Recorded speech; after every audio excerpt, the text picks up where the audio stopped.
you're talking about a different role for the public sector, and you're talking about an elevated role for the public sector.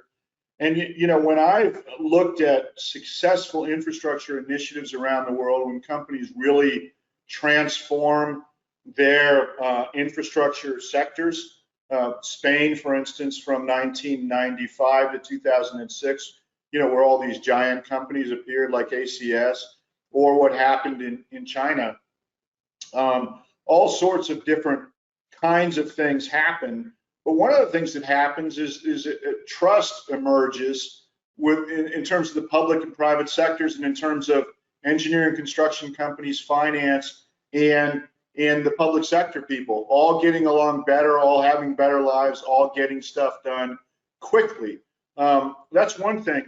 The other thing that strikes me as I listen to Dan is that, our infrastructure system is so herky-jerky, it's unbelievable. So,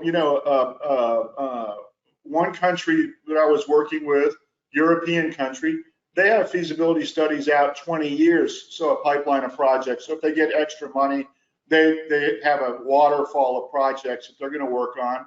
And, we're not allowed to do that. And I think that's a big problem. I think that's where the Biden initiative needs to hear people, especially people on this call from all over the country, to talk about how to think about a vision and some sort of a prioritization of infrastructure. And then the other part of it is the federal government needs to figure out how to play a role facilitating the process. The public sector's role isn't to block everything until there's no risk left.